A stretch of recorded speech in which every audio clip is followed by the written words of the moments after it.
this right here going to end up being George Floyd 2.0, and we're going to have a bunch of riots and all that stuff there, or is this right here just going to be restricted to New York City? What do we want? Justice! Jordan Neely! Justice for! Jordan Neely! Justice for! Jordan Neely! Justice for! Jordan Neely! Justice for! Jordan Neely! Well, guys, as you can see, we have protests in New York City. We have the whole, I'm pretty sure you guys already know that there's going to be a whole defund the police and BLM and all that stuff's going to be occurring here real soon. So, sad situation out in New York City, but there's a lot more context that needs to be kind of explained here. Now, guys, we're still waiting on a lot more facts, and this video here was not supposed to come out, and this is one of the reasons why it's going to be coming out a little bit later on in the day. I got a lot of projects to do to get out this weekend, so make sure you guys stick around for those. But still, though, we need to kind of explain what is going on here. So Jordan Neely, a guy in New York City who does a lot of Michael Jackson impersonations. I'm sitting here showing you guys one of the impersonations, one of the little routines that he would do on the subways, because in New York City, people oftentimes do get entertained on the subway, which we're going to be talking about the subway a little bit more in this video, especially more towards the end. So make sure you guys stick around, because most people in New York have to use the subway at some point in time to get where they need to be. And it's something that I typically never took into account until a few months ago, when I kind of remember, wait a minute, there's a whole subway system there in New York. And it's obviously pretty important, because people have got to travel to and from work using the subway a lot of times. So there's a reason why it is that crime is such a big issue in New York. But don't worry, we'll discuss that a little bit later on. So Jordan Neely was choked out by what's believed to be a prior service Marine. Let me go ahead and roll this, then we'll come back on the other side. Investigating after a subway passenger died following an encounter with another rider on a train. This afternoon, a rally was held in Lower Manhattan for the man who died. CBS 2's Jennifer Bisram was there. Justice for! Jordan Neely! Justice for! Jordan Neely! On the same subway platform where 30-year-old Jordan Neely took some of his last breaths, We don't get it! Shut it down! dozens gathered holding signs in honor of Neely, who many say was a Michael Jackson impersonator who entertained subway riders. Our life was essentially taken away. Someone who's homeless, struggling with mental health. And I think right now a lot of folks are infuriated because our government is not prioritizing housing. Police sources say around 2:30 Tuesday afternoon, Neely was allegedly throwing trash, yelling at passengers, and acting erratically on the F train at the East Houston and Lafayette Street station. Things quickly escalated when the 24-year-old man, who police say may have been a Marine, tried to subdue him by using what appears to be a chokehold. We're just outraged as a community that there has been no arrest or formal bringing of charges against the man who's yet to be identified who killed Jordan Neely. Police say Neely eventually lost consciousness and later died. This is absolutely devastating. This should have never happened. This was absolutely preventable. Governor Kathy Hochul Wednesday. That was deeply disturbing, and that causes a lot of fear in people. And actually, the mayor and I are working so hard to restore that sense of safety. CBS 2 has learned Neely was homeless, had a history of mental illness, had prior arrests, and had an active warrant out for his arrest for a felony assault. Advocates say no matter his past, Neely did not deserve to die. The cause of Jordan Neely's death is still unknown. Investigators say they are waiting for the autopsy results. It's still unclear if the men involved will face any charges.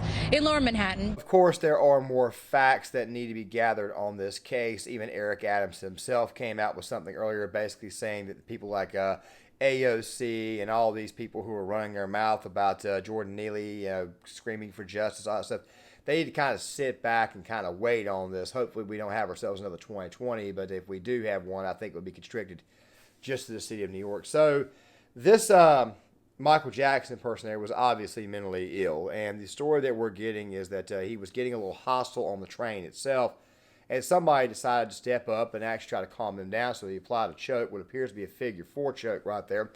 And I guess the reason why he did that was in the hopes that maybe he could get this guy to pass out and not kill him. But obviously the choke may have been held. It may have been held a little bit too long. We don't know for sure yet. We're still waiting on the coroner's report and all that stuff to come out. We don't know yet. Obviously things could change a day later. I'm not faulting anybody or not faulting anybody.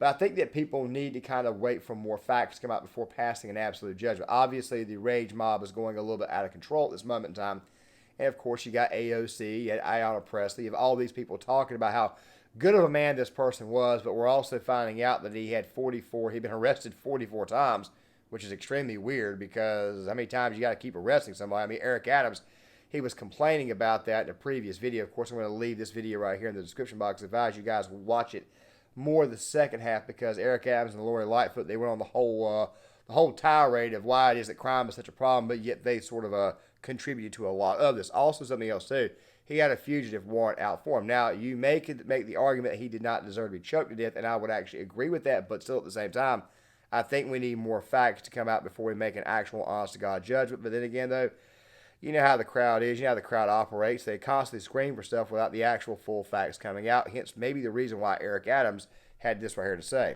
Story is really hitting a nerve is because this man appeared to be having mental health issues. This is something that you've talked a lot about, but I want to read to you. This is a response from the comptroller, Brad Lander. He tweeted this: New York City is not Gotham. We must not become a city where mentally ill human can be choked to death by a vigilante without consequence.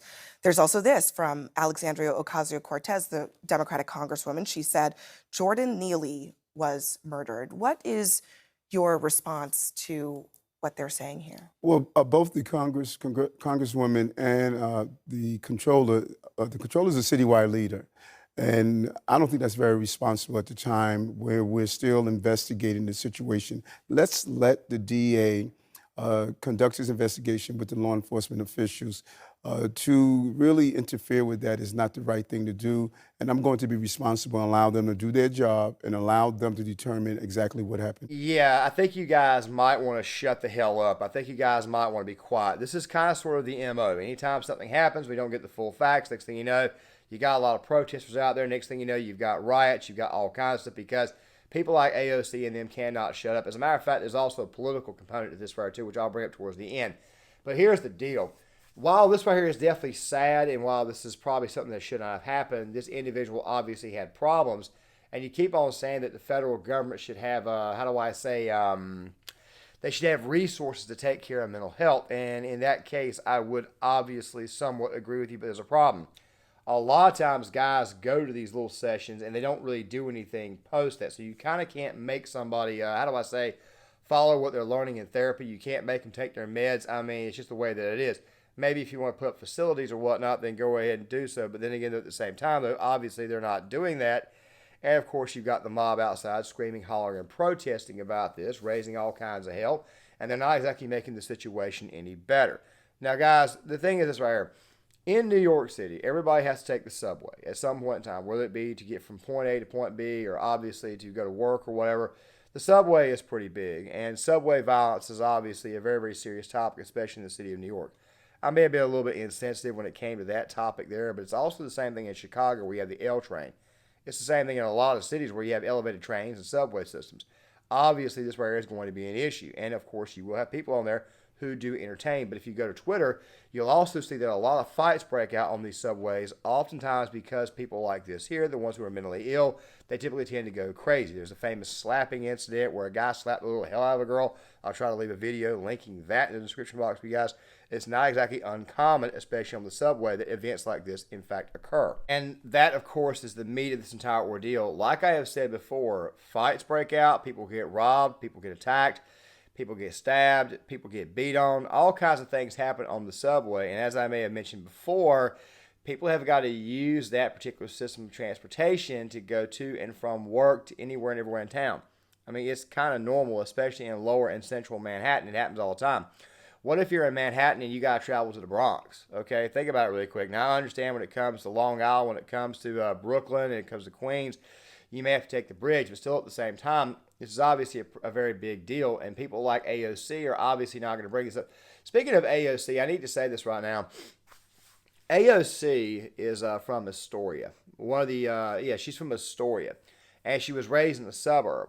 So even though AOC may have gotten to go to the city from time to time, I don't think she's the proper orator when it comes to this issue. Maybe she needs to shut the hell up. You see, it seems to me like people are right now going ahead and jumping to conclusions and trying to recreate this whole George Floyd moment.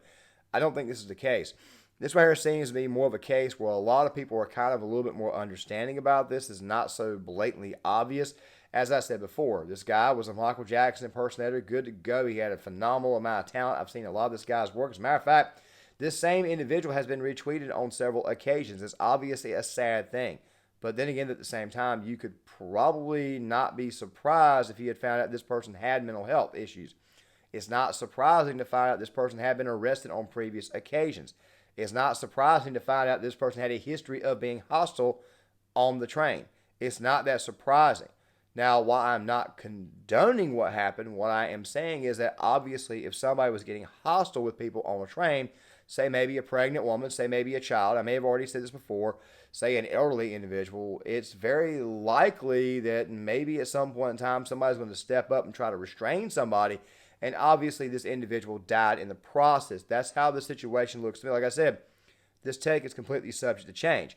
But what does not help is when people go ahead and start screaming and hollering and stoking the flames of the mob, and next thing you know, you have a riot on your hands. Next thing you know, more people get hurt and more people die. Of course, at some point in time, we're going to turn into Death Wish. Of course, I think that's on the way. Don't worry, I plan on making some videos on that. But I think the best thing people can do at this moment in time is literally shut the hell up and let all the facts come out. Which does bring me to my last point. Let me say this.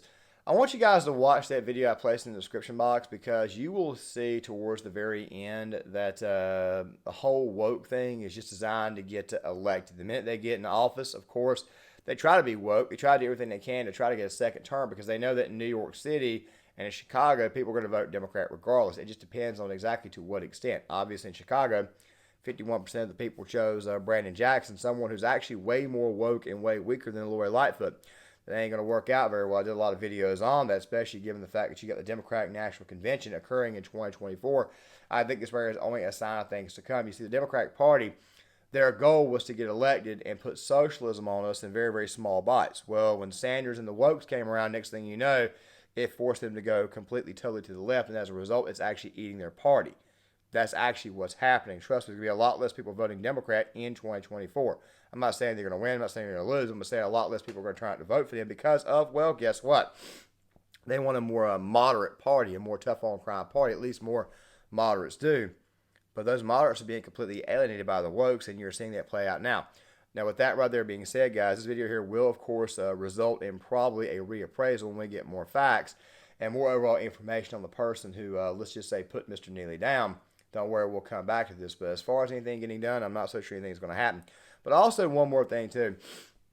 When New York basically decided to lower all the statutes, decided to lower everything, they kind of made the situation worse off the bat. Now, then again, at the same time, though, we may do another deep dive on that at a later date. Guys, John Claymore here. Make sure you guys hit that like button, subscribe, share the video, sign up in the comment section. We'll probably do a follow-up. This video will be out right around 5 or 6 o'clock tonight.